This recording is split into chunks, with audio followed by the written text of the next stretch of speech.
Hello everyone, welcome to People's Academy. People's Academy में आपका स्वागत है। सो डियर स्टूडेंट्स, आज के इस वीडियो में हम कंपैरेटिव पॉलिटिक्स पे कुछ इंपॉर्टेंट एमसीक्यूज करेंगे। ये एमसीक्यूज आपके एंट्रेंस एग्जाम और UGC net exam oriented questions हम लेके आए हैं। एंड इन क्वेश्चंस के साथ साथ एक और स्पेशल चीज़ हम आपके लिए लेके आए हैं, दैट इज एक्सप्लेनेशन।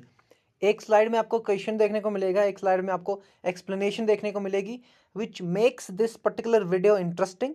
एंड ये हम आपको Telegram channel of People's Academy में डाल देंगे, वहाँ पे आप ये डाउनलोड करके एक बार गो थ्रू कर लेना।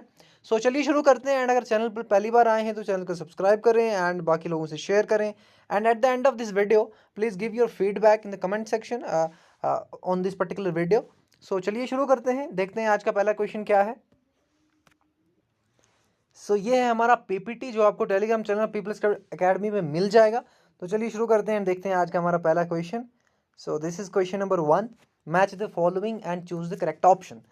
तो यहाँ पे मैच करना है, एक तरफ से ऑथर्स दिए गए हैं, एक तरफ से उनकी बुक्स दी गई हैं, हमें मैच करना है। तो एडम स्मिथ ने लिखी है wealth of nations and J S Mill ने लिखी है principles of political economy. Karl Marx की बुक है हमारे पास economic and philosophical manuscripts and J M Keynes की बुक है इकोनॉमिक कॉन्सिक्वेंसेज ऑफ पीस। तो यहाँ पे करेक्ट ऑप्शन क्या हो सकता है? 1 को सी है।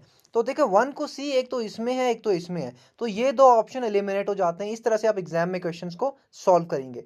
एंड दूसरा हमारे पास क्या है, 2 को क्या होना चाहिए? 2 को होना चाहिए डी। तो यहाँ पे 2 को डी है बट यहाँ पे 2 को सी है, तो ये आपका करेक्ट ऑप्शन हो गया। ठीक है, ये आपका करेक्ट ऑप्शन हो गया। ऑप्शन नंबर बी इसका करेक्ट ऑप्शन है, याद रखेंगे आप, इंपॉर्टेंट किताबें हैं, आप याद रखेंगे।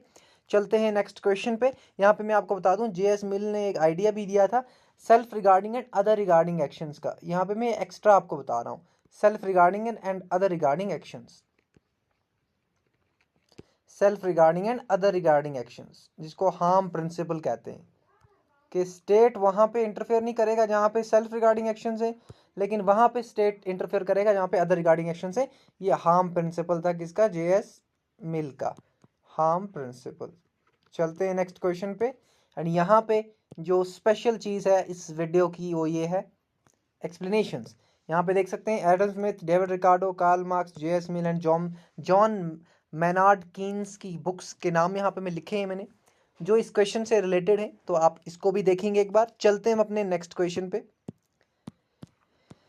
क्वेश्चन नंबर 2 हमारे पास है, which of the following statement is incorrect. इसका हमेशा ध्यान रखना, करेक्ट और इनकरेक्ट में कंफ्यूजन हो जाती है। About state centric political economy, देखें पॉलिटिकल इकोनॉमी एक अप्रोच है कंपैरेटिव पॉलिटिक्स में, जो ये कहता है कि पॉलिटिकल स्ट्रक्चर्स और इकोनॉमिक्स, एक तरफ से पॉलिटिक्स है एक तरफ से इकोनॉमिक्स है या फिर इकोनॉमी है, तो ये दो चीज़ें एक दूसरे से इंटर रिलेटेड हैं, ये सेपरेट नहीं है। और इकोनॉमी कहीं ना कहीं पॉलिटिक्स को इम्पैक्ट करती है और पॉलिटिक्स कहीं ना कहीं इकोनॉमी को इम्पैक्ट करता है। ये पॉलिटिकल इकोनॉमी का बेसिक आइडिया है। यहाँ पे हमें इनकरेक्ट बताना है। State centric political economy approach जो है, पॉलिटिकल इकोनॉमी में बहुत सारे टाइप्स हैं, उसमें से एक है state centric political economy perspective. तो उसके अकॉर्डिंगली कौन सा यहाँ पे सही है ये हमें बताना है। It is often called as economic nationalism. बिल्कुल, स्टेट सेंट्रिक पॉलिटिकल इकोनॉमी को इकोनॉमिक नेशनलिज्म कहा जाता है, तो ये करेक्ट है। It was most influential in Europe, बिल्कुल सही है। It views market as natural, ये गलत है, मार्केट को ये नेचुरल नहीं कहता। State centric political economy approach market को कहता है it is regular, it is हम कह सकते हैं डिटरमाइंड बाय द स्टेट। तो मार्केट्स को स्टेट डिटरमाइन करता है according to this state centric political economy approach, क्योंकि स्टेट सेंट्रिक का यहाँ पे मीनिंग ये है कि स्टेट का कुछ इंपॉर्टेंट रोल होगा। It developed out of mercantilism, बिल्कुल मर्केंटलिज्म पॉलिसी से ही डेवलप्ड हुआ ये। मर्केंटलिज्म क्या है, आगे वाले अप्रोच, आगे वाले स्लाइड में हम देखते हैं। तो यहाँ पे सबसे पहले आप देखते हैं स्टेट सेंट्रिक पॉलिटिकल इकोनॉमी जो है, इसके ये सारे फीचर्स हैं।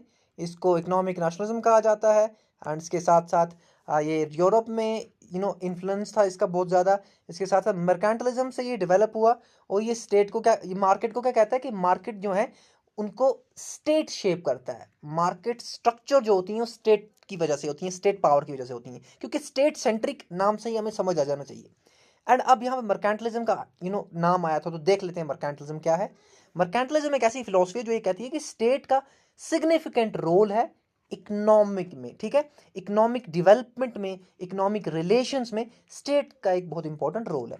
इसके साथ साथ एक और सिमिलर टर्म होती है प्रोटेक्शनिज्म। तो प्रोटेक्शनिज्म का ये मानना है, प्रोटेक्शनिज्म ये पॉलिसी है कि भाई आप इंपोर्ट्स पे रिस्ट्रिक्शंस लगाओ to save your products, your domestic industry.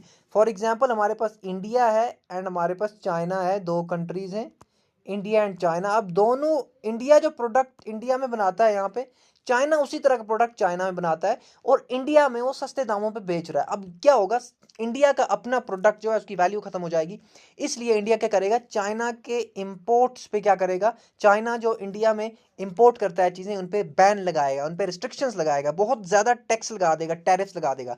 इसको कहते हैं प्रोटेक्शनिज्म, डोमेस्टिक इंडस्ट्री को सेव करने के लिए होता है ये। आई होप दिस इज क्लियर।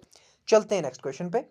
3 हमारे पास है, Which of the following is not generally a type of capitalism? Capitalism आपको पता है एक मार्केट, कैपिटलिज्म जो है एक आइडियोलॉजी है। आपको पता है कोल्ड वॉर जो था उस टाइम पे भी कैपिटलिज्म और कम्युनिज्म में, या फिर कैपिटलिज्म और सोशलिज्म हम कह सकते हैं, उनमें एक तरह का पावर स्ट्रगल था।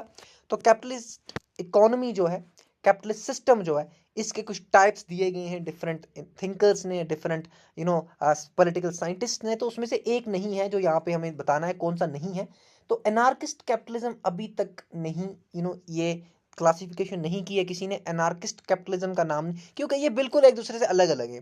एनार्किस्ट मानते ही नहीं है स्टेट को, एनार्किस्ट स्टेट को बिल्कुल नहीं मानते कि भाई स्टेट नहीं होना चाहिए, ठीक है। एंड कैपिटलिज्म जो है, कैपिटलिस्ट सिस्टम ही नेशन स्टेट को क्या करता है, एक तरह से जन्म दिया है कैपिटलिस्ट सिस्टम ने। तो ये आप याद रखिए, कैपिटलिज्म और एनार्किज्म एक दूसरे से बिल्कुल अलग अलग हैं। तो यहाँ पे ये टाइप भी नहीं है कैपिटलिज्म का। बाकी state capitalism, enterprise capitalism, social capitalism, ये तीनों कैपिटलिज्म के टाइप्स हैं, ठीक है। तो आगे बढ़ते हैं, स्लाइड्स में समझ लेते हैं थोड़ा सा। सबसे पहले स्टेट कैपिटलिज्म जो हमारा क्वेश्चन में था, स्टेट कैपिटलिज्म क्या है। स्टेट कैपिटलिज्म जो है वो ये कहता है कि स्टेट का एक डायरेक्टिव रोल है, स्टेट का एक डायरेक्टिव रोल है, ठीक है। एंड इसके साथ साथ हमारे पास स्टेट कैपिटलिज्म को कलेक्टिव कैपिटलिज्म भी कहा जाता है। एंड इसके साथ साथ स्टेट कैपिटलिज्म जो है ये हमें देखने को मिलता है रशिया में, चाइना में, जापान में और नॉन लिबरल कैपिटलिस्ट इकोनॉमीज में ये देखने को मिलता है। इसी तरह से एंटरप्राइज कैपिटलिज्म हमारे पास है, इसको अमेरिकन बिजनेस मॉडल भी कहते हैं। ये लेजिस्लेटिव आइडिया को प्रमोट करता है कि भाई स्टेट का बिल्कुल भी कोई इंटरफेरेंस नहीं होना चाहिए, नॉन इंटरफेरेंस। और मार्केट एक सेल्फ रेगुलेटिंग मैकेनिज्म है, मार्केट अपने आप को खुद बैलेंस करती है। सोशल कैपिटलिज्म हम देखें तो सोशल कैपिटलिज्म में जब हम बात करती है तो वेलफेयर की ज्यादा बात की जाती है। और यहां भी कहते हैं कि स्टेट की इंटरवेंशन नहीं होगी, बट वेलफेयर मेजर्स विल भी, फिर भी स्टेट करेगा, ठीक है। ये भी आप याद रखेंगे, ये जर्मनी में इमर्ज हुआ था। और मार्केट इसमें एंड गोल नहीं है, बट एंटरप्राइज कैपिटलिज्म में market is the end goal, but in social capitalism welfare is the end goal, ठीक है। Welfare is the end goal, ये आप याद रखेंगे। चलते हैं नेक्स्ट क्वेश्चन पे। क्वेश्चन नंबर 4 हमारे पास है, Who among the following distinguished between cultural nations and political nations? तो political और cultural nations की distinction किसने दी, तो यहाँ पे ये दी फ्रेडरिक मैनिक ने, ठीक है। फ्रेडरिक मैनिक, इन्होंने दी ये डिस्टिंक्शन कि भाई कल्चरल नेशंस और पॉलिटिकल नेशंस अलग अलग होते हैं। क्या होते हैं आइए समझते हैं। Cultural Nations and political nation की जब मैनिक बात करते हैं तो वो ये कहते हैं कि कल्चरल नेशंस में एथनिक होमोजेनिटी होती है, ये एक तरह के होते हैं। कल्चरल नेशंस जो भी होते हैं, ऐसे नेशंस जो कल्चरल नेशंस हैं, वो उनमें होमोजेनिटी यानी कि एक समानता पाई जाएगी, सिमिलैरिटीज पाई जाएंगी। और वो नाम देते हैं जर्मन्स का, ग्रीक्स का, रशियन का, इंग्लिश का, कि ये कल्चरल नेशंस हैं। कुर्द्स, तामिल्स और चेचन्स, इनको भी ये कल्चरल नेशंस मानते हैं। But political Nations on the other hand, इनमें ये कहते हैं कि देयर इज कल्चरल हेटेरोजेनिटी, एक समानता नहीं है, अलग अलग तरह के लोग एक कंट्री में रहते हैं। जैसे यूके में बहुत डिफरेंट डिफरेंट तरह के कल्चर्स के, लैंग्वेज के लोग रहते हैं। यूएसए में भी इसी तरह के केस है, फ्रांस में भी इसी तरह के केस है। तो these are political nations. I hope this is clear. Major difference यही है कि cultural nations are homogeneous and political nations are heterogeneous, यानी कि डिफरेंट, अलग अलग कल्चर्स हैं। चलते हैं नेक्स्ट क्वेश्चन पे। एंड ये हमारे पास क्वेश्चन नंबर 5 है, which is choose the incorrect statement regarding liberal nationalism. तो लिबरल नेशनलिज्म के रिगार्डिंग हमें करेक्ट स्टेटमेंट देखने हैं और इनकरेक्ट को चूज करना है कि कौन सा इन 4 में से इनकरेक्ट है। तो सबसे पहले मैं आपको इनकरेक्ट स्टेटमेंट यहाँ पे बता देता हूँ। तो ये है option number A. Option number A जो है ये लिबरल नेशनलिज्म के बिल्कुल अपोजिट है, क्योंकि लिबरल नेशनलिज्म ये बिल्कुल नहीं करता, it does not upholds the interest of one nation against other. एक नेशन के इंटरेस्ट दूसरे नेशन के अगेंस्ट अपहोल्ड नहीं करता लिबरल नेशनलिज्म। लिबरल नेशनलिज्म कहता है कि सब लोग जो हैं, सब नेशन जो हैं, उनको इक्वल राइट है एग्जिस्ट करने का। लिबरल बात ही करता है लिबर्टी की, ये आप याद रखेंगे। लिबरल जहां भी आएगा वो लिबर्टी की ही बात कर रहा होगा। तो यहां पे लेकिन स्टेटमेंट क्या है, it upholds the interest of one nation against other nation. ये गलत है, नहीं, ऐसा लिबरल नेशनलिज्म नहीं करता। और बाकी सारे स्टेटमेंट सही हैं। It is classic form of European nationalism, बिल्कुल। And it proclaims every nation has right to freedom, बिल्कुल। एंड देन इसका सेंट्रल थीम जो है वो है सेल्फ डिटर्मिनेशन। हर एक नेशन जो है उसके पास सेल्फ डिटर्मिनेशन राइट होना चाहिए। चलते हैं नेक्स्ट क्वेश्चन पे। 6 हमारे पास है, और यहाँ पे आप एक्सप्लेनेशन पढ़ भी सकते हैं, ये स्लाइड है एक्सप्लेनेशन का, ठीक है। लिबरल नेशनलिज्म जो है यूरोपियन नेशनलिज्म का क्लासिक फॉर्म है, सेल्फ डिटर्मिनेशन की बात करता है, and it does not hold the interest of one nation against other, ठीक है। और इसी लिबरल नेशनलिज्म में आइडिया ऑफ पॉपुलर सॉवरेनिटी का निकल के आता है कि सब लोग सॉवरन है, सब नेशंस भी सॉवरन होने चाहिए, ठीक है। सॉवरन नेशन स्टेट्स की बात करता है ये। चलते हैं नेक्स्ट क्वेश्चन पे। 6 हमारे पास है, Who is the author of book Contemporary Nationalism, Civic, Ethno-cultural and Multicultural Politics? ठीक है, तो मल्टीकल्चरलिज्म के पॉइंट ऑफ व्यू से भी इंपॉर्टेंट क्वेश्चन है, एंड नेशनलिज्म के पॉइंट ऑफ व्यू से भी इंपॉर्टेंट क्वेश्चन हैं। दोनों टॉपिक्स जो हैं ये यूजीसी नेट में तो हॉट टॉपिक्स हैं, और किसी ना किसी तरह से आपको एंट्रेंस एग्जाम में भी पूछे जा सकते हैं कंपैरेटिव पॉलिटिक्स के एंगल से। तो यहाँ पे ये जो है ये बुक किसकी है हमें बताना है, तो डेविड ब्राउन की है, आप याद रखेंगे। एंड यहाँ पे जो एक्सप्लेनेशन आप यहाँ पे देख सकते हैं, उसमें बुक्स के नाम दिए हैं, पॉल ब्रॉस की बुक्स के नाम, पाथा चैटर्जी के बुक्स के नाम, हार्बर्ट स्पेंसर एंड वोलमैन, एंड इसके साथ साथ डेविड ब्राउन जिस बुक की हमने अभी बात की, आप देख लीजिएगा, बुक्स को याद कीजिएगा। और डेरिवेटिव डिस्कोर्स ये बहुत इंपॉर्टेंट बुक है, स्पेशली यूजीसी नेट के पॉइंट ऑफ व्यू से। चलते हैं नेक्स्ट क्वेश्चन पे। क्वेश्चन नंबर 7 हमारे पास है, almond and Verba in civic culture. Civic culture in दोनों ने एक किताब लिखी थी। यूज्ड ओपिनियन सर्वेज, इन्होंने सर्वेज कराई और देखा कि पॉलिटिकल एटीट्यूड्स और डेमोक्रेसीज इन 5 कंट्रीज में किस तरह की हैं। लेकिन यहाँ पे सिर्फ 4 कंट्रीज के नाम है, 5वीं का हमें नाम बताना है। तो USA, UK, West Germany, Italy, और कौन सी 5वीं कंट्रीज थी जिनको सर्वेज के थ्रू स्टडी किया आलमंड एंड वर्बा ने, तो 5वीं कंट्री थी मैक्सिको, ठीक है। सिविक कल्चर इनकी बुक का नाम है, ठीक है, आप याद रखेंगे। अब यहाँ पे थोड़ा सा देख लेते हैं हम कि आलमंड एंड वर्बा ने सिविक कल्चर जो बुक लिखी, उसमें जो इन्होंने सर्वे किया, जो इन्होंने रिसर्च किया 5 कंट्रीज के पॉलिटिकल सिस्टम्स और एटीट्यूड्स का, फिर ये इन्होंने एक और क्लासिफिकेशन दी कि 3 तरह के पॉलिटिकल कल्चर्स होते हैं। पॉलिटिकल कल्चर का सिंपल मीनिंग ये है कि जो लोग हैं उनका और पॉलिटिकल सिस्टम का क्या रिलेशनशिप है, क्या लोग पॉलिटिकल सिस्टम में पूरी तरह इन्वॉल्व हैं। अगर वो पूरी तरह से इन्वॉल्व हैं, पूरी तरह से पार्टिसिपेट कर रहे हैं, तो उस पॉलिटिकल कल्चर को हम कहेंगे पार्टिसिपेंट पॉलिटिकल कल्चर। अगर लोग नेग्लिजिबली इन्वॉल्व हैं, एक्टिव भी हैं, कभी कभी पैसिव भी हो जाते हैं पॉलिटिकल सिस्टम की पार्टिसिपेशन में, तो तब उनको कहेंगे हम सब्जेक्ट पॉलिटिकल कल्चर। और अगर वो बिल्कुल ही पार्टिसिपेट नहीं कर रहे हैं तो वो हो गया पैरोकियल पॉलिटिकल कल्चर। ये इन्होंने क्या किया है, क्लासिफिकेशन दी है आलमंड वर्बा ने। और पॉलिटिकल कल्चर का जो कंपैरेटिव पॉलिटिक्स में इमर्ज हुआ आइडिया, ये 1915-60s में हुआ। जब क्या हुआ, जब बिहेवियरलिज्म का अप्रोच सामने आया, और जिसने ये कहा कि भाई इंस्टीट्यूशंस पे ज़्यादा फोकस मत करो, इस पे फोकस करो कि एक्चुअली सिचुएशंस में लोगों का किस तरह के एटीट्यूड्स हैं, बिहेवियर्स हैं, और उनका ओरिएंटेशन कैसा है। चलते हैं नेक्स्ट क्वेश्चन पे। 8 हमारे पास है, consider the following statements and choose the correct one. अब यहाँ पे हमने देखना है स्टेटमेंट्स और फिर ऑप्शन चूज करने। तो यहाँ पे Marxist view, ideas and culture are part of superstructure conditioned by the economic base। बिल्कुल, मार्क्सिस्ट ने ये कहा कि भाई एक इकोनॉमिक बेस है, इकोनॉमी जो है वो बेस है, ठीक है, इकोनॉमी बेस है, एंड जो रिलीजन है, पॉलिटिक्स है, ठीक है, एजुकेशन है, ये सुपर स्ट्रक्चर है, ठीक है, ये सुपर स्ट्रक्चर है। तो इकोनॉमी ही तय करती है कि सुपर स्ट्रक्चर किस तरह का होगा। तो पहला स्टेटमेंट ठीक है। दूसरा statement, marks argue that cultures of class specific. बिल्कुल, मार्क्सिस्ट ने ये कहा कि कल्चर जो है वो क्लास टू क्लास चेंज होते हैं। तीसरा इन्होंने कहा, Marxist ruling ideas are bourgeois ideas. तो मार्क्सिस्ट ने कार्ल मार्क्स ने बेसिक एक दी थी, हम कह सकते हैं डिस्टिंक्शन वर्कर्स और कैपिटलिस्ट में। इन्होंने कहा कि वर्कर्स वो हैं जिनको प्रोलिटरिएट कहा जाता है, प्रोलिटेरिएट, एंड जो कैपिटलिस्ट हैं उनको इन्होंने कहा बोर्जियस, ठीक है। और ये बोर्जियस कैपिटलिस्ट हैं, ये प्रोलिटरेट वर्कर्स हैं, और ये बोर्जियस आइडियाज जो हैं इनके, यही रूलर्स हैं, और इनके आइडियाज ही सारी सोसाइटी मान रही है, सारी बाकी लोगों पे इन पे ही आइडियाज इंपोज हुए हैं। तो तीनों करेक्ट स्टेटमेंट्स हैं, और ये हमारे पास करेक्ट ऑप्शन हो गया। चलते हैं नेक्स्ट क्वेश्चन पे।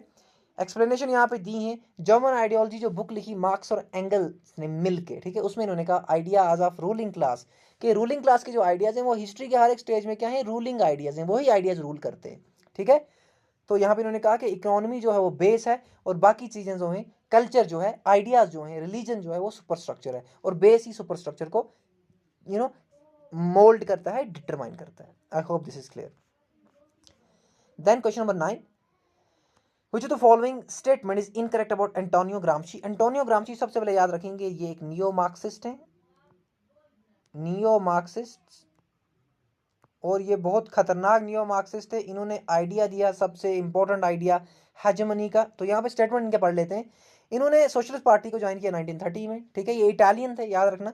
इटली में मोसोलिनी था, तो मोसोलिनी ने इनको इम्प्रिजन कर लिया, क्योंकि ये बहुत सारे खतरनाक आइडियाज लिखते थे। एंड इसके साथ साथ इन्होंने कहा कि जो क्लास सिस्टम है, क्लास सिस्टम को कॉन्टिन्यूटी किसकी वजह से मिलती है?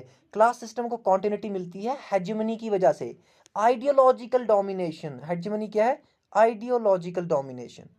तो क्लास सिस्टम जो है ये बरकरार किसकी वजह से है? क्योंकि जो कैपिटलिस्ट क्लास है वो आइडियोलॉजिकली डोमिनेट कर रही है, किसको? वर्किंग क्लास को। तो ये भी ठीक है। तो यहाँ पे ही use the term repressive tolerance, ये गलत है। रिप्रेसिव टॉलरेंस टर्म यूज की हर्बर्ट मार्क्यूज ने, हर्बर्ट मार्क्यूज, ठीक है, ये आप याद रखना। तो ये गलत था, हमें इनकरेक्ट बताना था। चलते हैं नेक्स्ट क्वेश्चन पे। ये है एक्सप्लेनेशन। एंटोनियो ग्रामशी जो थे ये इटालियन थे, सोशलिस्ट पार्टी ज्वाइन की, मुसोलिनी ने इनको अरेस्ट कर लिया। प्रिजन नोटबुक्स इनकी बहुत इंपॉर्टेंट किताब है, याद रखना। और एक और आइडिया इन्होंने दिया ऑर्गेनिक इंटेलेक्चुअल्स का। ऑर्गेनिक इंटेलेक्चुअल्स कौन है? ये वो लोग हैं who emerge from with in a specific class, social group and articulate it's interest and aspirations. एक इंटेलेक्चुअल जो उसी क्लास से पैदा हुआ और उसी क्लास की कंडीशंस को इंप्रूव करने के लिए आइडियाज दे रहा है।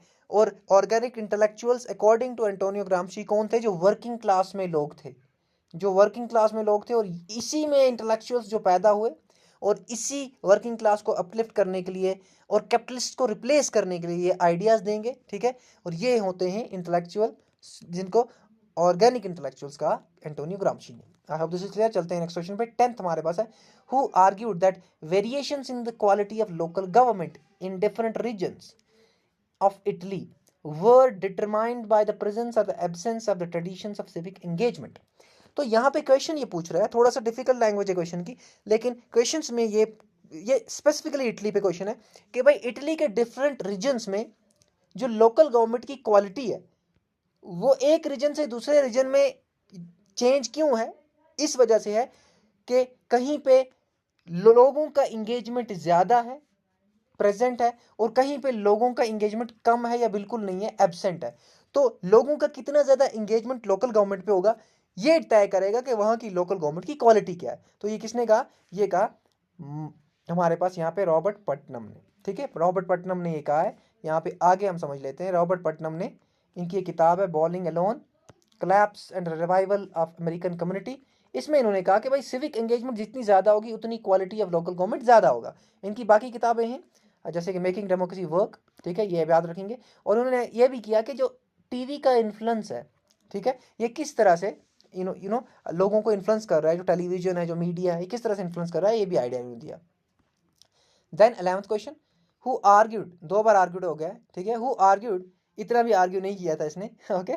So who argued that traditional values and established norms should be upheld and respected on account of their familiarity and engenders a sense of reassurance, stability and security। Question को ध्यान से पढ़ना, थोड़ी डिफिकल्ट लैंग्वेज है लेकिन आसान question है। किसने अपहेल्ड किया? किसने ये बोला कि जो ट्रेडिशनल वैल्यूज और कस्टम्स हैं इनको रिस्पेक्ट करना है और अपहेल्ड करना है, और इसकी वजह से क्या होगा? स्टेबिलिटी होगी, सिक्योरिटी होगी, ठीक है। तो यहाँ पे ये बात कर रहा है कि भाई customs and values traditions important है, मतलब ये पुरानी चीज़ों को कंटिन्यू करने की बात कर रहा है, मीनिंग ये कंजर्वेटिव थिंकर है। अगर आपको कंजर्वेटिव थिंकर पता होंगे कौन कौन है तो आराम से आप सॉल्व कर लोगे। कंजर्वेटिव हमारे पास है यहाँ पे माइकल ऑक्सफोर्ड, इन्होंने ही कहा है ये, ठीक है, आप ये याद रखेंगे। कंजर्वेटिज्म का क्या आइडिया है कि भाई ट्रेडिशंस, वैल्यूज, कस्टम्स इंपॉर्टेंट हैं। ऐसा नहीं है कि बिल्कुल ही रेवोल्यूशनरी चेंज लाके एक नया सिस्टम एस्टैब्लिश कर लो, नहीं। ट्रेडिशन, वैल्यूज, कस्टम्स क्या होंगे, ये स्टेबिलिटी और सिक्योरिटी इंश्योर करते हैं। चलते हैं नेक्स्ट क्वेश्चन पे। 12th हमारे पास है, ये मिकेल ऑक्सफोर्ड की किताब है रैशनलिज्म इन पॉलिटिक्स। इसमें ही इन्होंने कहा है कि भाई कॉन्टिन्यूटी एंड ट्रेडिशन होना चाहिए, यानी कि इन्होंने डिफेंड किया है ट्रेडिशन एंड कॉन्टिन्यूटिव को। एंड इसके साथ साथ इनकी एक और किताब है ऑन ह्यूमन कंडक्ट, ठीक है, ये भी आप याद रखेंगे। चलते हैं नेक्स्ट क्वेश्चन पे। 12th हमारे पास है, which of the following work is not associated with Noam Chomsky. Noam Chomsky क्या नहीं लिखा, न्यू मिलिट्री ह्यूमनिज्म इन्होंने लिखा है, मैन्युफैक्चरिंग कॉन्टैक्ट कंसेंट इन्होंने लिखा है, American power and the new mandarins इन्होंने लिखा है, वन डायमेंशनल मैन इन्होंने नहीं लिखा, यह लिखा है हर्बर्ट मार्क्यूज ने। हर्बर्ट मार्क्यूज, हर्बर्ट मार्क्यूज ने वन डायमेंशनल मैन क्या लिखा, ये मार्क्सिस्ट थे, आप याद रखना। और इनके अकॉर्डिंगली जो कैपिटलिस्ट सिस्टम में ह्यूमन हो गया है, ह्यूमन जो हो गया है वो अब सिर्फ एक ही डायमेंशन है उसका, वो है प्रॉफिट, पैसा, लग्जरी, कंफर्ट, नई नई चीजें, ठीक है, यही एक डायमेंशन बच गया है ह्यूमन का। बाकी उसने अपनी वैल्यूज खो दी, उसने अपने ओल्ड इथिकल ट्रेडिशंस खो दिए, वो अब सिर्फ प्रॉफिट के पीछे पड़ा हुआ है। इसीलिए उन्होंने कहा कि modern man in the capitalist system is one dimensional man. I hope this is clear. चलते हैं नेक्स्ट क्वेश्चन पे, और ये है नॉम चॉम्स्की के रिगार्डिंग कुछ जानकारी। रेडिकल इंटेलेक्चुअल थे, अमेरिकन फॉरेन पॉलिसी के बहुत बड़े क्रिटिक थे, ये किताबें हैं इनकी, ठीक है। एंड चलते हैं नेक्स्ट क्वेश्चन पे। 13th हमारे पास है कि भाई मैच द फॉलोइंग करना है। तो सबसे पहले यहाँ पे मैं आपको बता दूं इनके मीनिंग्स, डेलीगेट, रिकॉल, रस्टी और इनिशिएटिव। उसके बाद मैच द फॉलोइंग करेंगे। देखो डेलीगेट होता है वो पर्सन जो किसी और के बदले एक्ट करता है, और यहाँ पे इसका यही सही है, a person who acts, who is chosen to act for another. दूसरों के लिए एक्ट करने के लिए वो डेलीगेट हम भेजते हैं, जैसे इंडिया चाइना डेलीगेट भेजता है तो वो इंडिया के बदले एक्ट करते हैं वहां पर जाकर, ठीक है। दूसरा होता है रिकॉल। अब रिकॉल क्या होता है, रिकॉल का मतलब होता है कि एक ऐसा प्रोसेस कि गवर्नमेंट ने कोई काम किया है और वो सेटिस्फैक्टरी नहीं है, तो अब क्या करेंगे, लोग उसको रिमूव कर देंगे थ्रू रिकॉल, ठीक है। तो 2 को हो गया डी। ट्रस्टी क्या होता है, एक ऐसा पर्सन जिसके पास काफी सारी रिस्पॉन्सिबिलिटीज होती हैं, किसी की प्रॉपर्टी की या फिर किसी के अफेयर की, ठीक है, किसी के अफेयर्स या प्रॉपर्टी की रिस्पॉन्सिबिलिटी जब हम किसी को देते हैं उसको हम ट्रस्टी कहते हैं। तो 3 को क्या हो गया, 3 को हो गया बी। और इनिशिएटिव क्या होता है, इनिशिएटिव एक ऐसा डेमोक्रेटिक मेथड है, ठीक है, एक तरह का रेफरेंडम हम इसको कह सकते हैं, जिसमें क्या होता है, लोगों को पूछा जाता है कि भाई ये लेजिस्लेटिव प्रपोजल हमने इनिशिएट किया है, आपकी इस पे क्या राय है, ठीक है।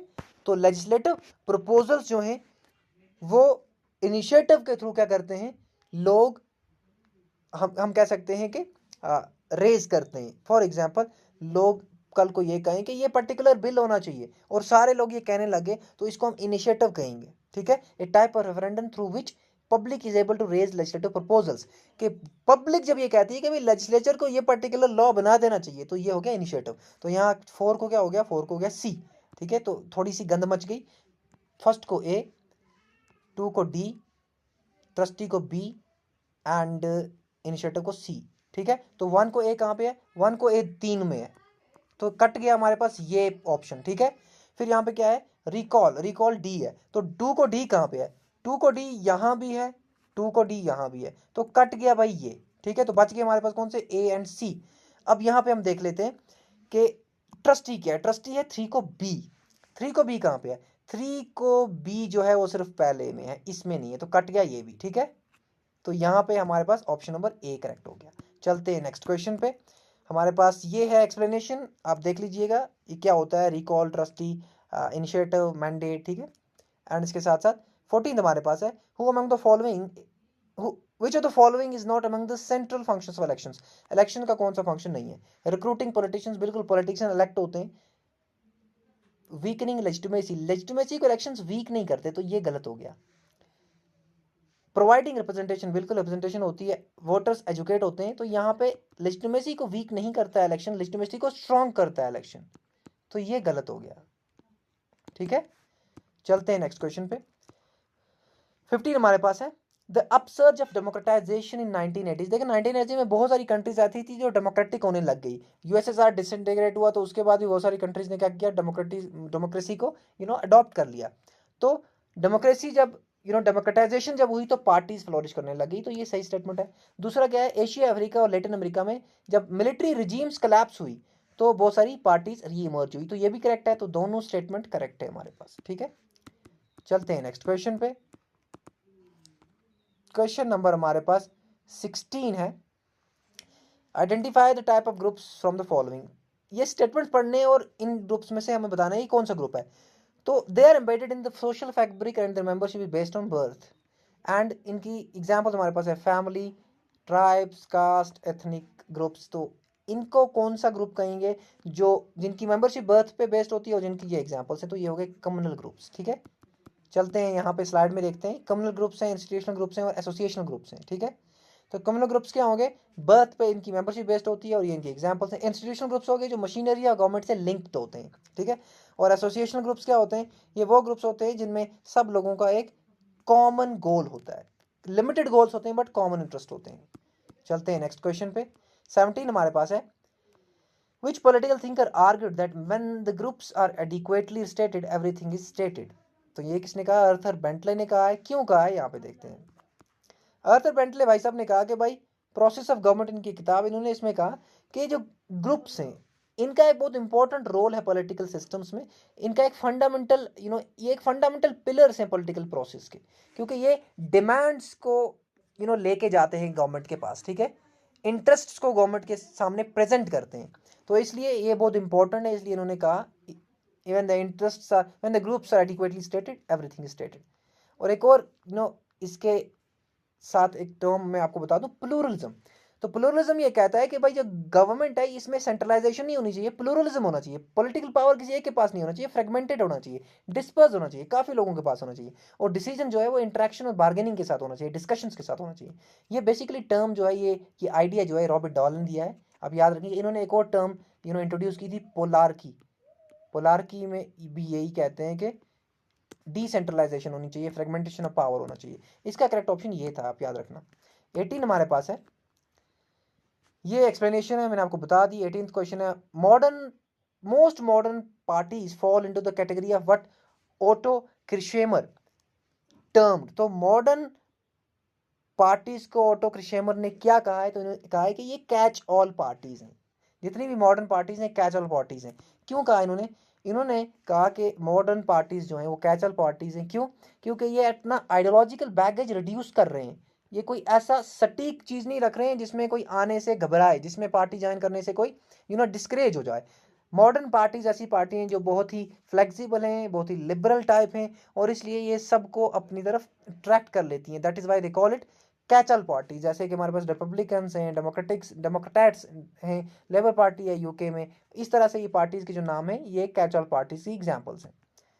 चलते हैं नेक्स्ट क्वेश्चन पे। 19 हमारे पास है, इनकरेक्टली मैच कौन सा है, तो ये मैं आपको सीधा सीधा बता दूं, फ्रांसिस फुकुयामा ने ये किताब नहीं लिखी है, ये लिखी है एलेक्स डी टोकेवल ने ये किताब, ठीक है। एलेक्स डी टोकेवली, ठीक है, ये आप याद रखेंगे। फ्रांसिस फुकुयामा ने लिखी थी किताब, अगले स्लाइड में आपको बताऊंगा कौन सी। यहाँ पे एक बुक्स के नाम दिए मैंने एलेक्स डी टोकेवली की। दो किताबें, democracy in America, old regime and the French revolution, ठीक है। ये जो थे ये क्रिटिक थे यूएस डेमोक्रेसी के, एंड इसके साथ साथ एक लिबरल एंड कंजर्वेटिव थेरिस्ट से ये इंस्पायर्ड थे, आप याद रखेंगे। चलते हैं नेक्स्ट क्वेश्चन पे। 20th क्वेश्चन, आज का लास्ट क्वेश्चन, कि who is in his writings claim that history of ideas, ध्यान से सुनना, इंपॉर्टेंट क्वेश्चन है, had ended with the recognition of the liberal democracy as the final form of human government. किसी एक particular thinker ने यह कहा है कि आइडियाज की जो हिस्ट्री थी, आइडियाज की जो स्ट्रगल थी, वो अब क्या हो गई है, वो खत्म हो चुकी है, पहली चीज। दूसरी चीज ये कही कि भाई जो लिबरल डेमोक्रेसी है अब ये final form of human government है। ह्यूमन अब इसके बाद लिबरल डेमोक्रेसी के अलावा कोई तरह की डेमोक्रेसी नहीं बना पाएंगे। तो ये किसने कहा, ये कहा है फ्रांसिस फुकुयामा ने। वो अपनी एक किताब लिखते हैं, आगे मैं बताऊंगा। करेक्ट ऑप्शन सी है। फ्रांसिस फुकुयामा एक किताब लिखते हैं जिसका नाम रखते हैं वो end of history and the last man. End of history and the last man, end of history and the last man, and the last man, ठीक है। और वो ये कहते हैं कि भाई अब जो स्ट्रगल थी आइडियाज़ की, जैसे कि यूएसए और यूएसएसआर में एक स्ट्रगल थी, आइडियोलॉजिकल स्ट्रगल सोशलिज्म और कैपिटलिज्म के बीच में, अब वो ख़त्म हो चुकी है। ठीक है, अब क्या है, सिर्फ लिबरल आइडियाज़ ही बचे हैं और वही अब फाइनल फॉर्म ऑफ गवर्नमेंट है। इसके बाद अब कोई भी ऐसा आइडिया नया इमर्ज नहीं होगा। So this is what Francis Fukuyama said. ठीक है, ये आप याद रखेंगे। एंड इसके साथ साथ this was all about today's discussion. I hope you like this discussion and please subscribe People's Academy, share with your friends and at the same time give your feedback in the comment section कि किस तरह का ये आपको लगा आज का session. And हम आपको ये पीडीएफ जो है टेलीग्राम चैनल पीपल्स अकेडमी में प्रोवाइड कर देंगे। Till then goodbye, take care, have a nice day, and just keep praying for this particular phase, and just stay tuned. Have a nice day. मिलते हैं एक नए MCQ session के साथ, most probably on public administration. Till then goodbye, take care, have a nice day.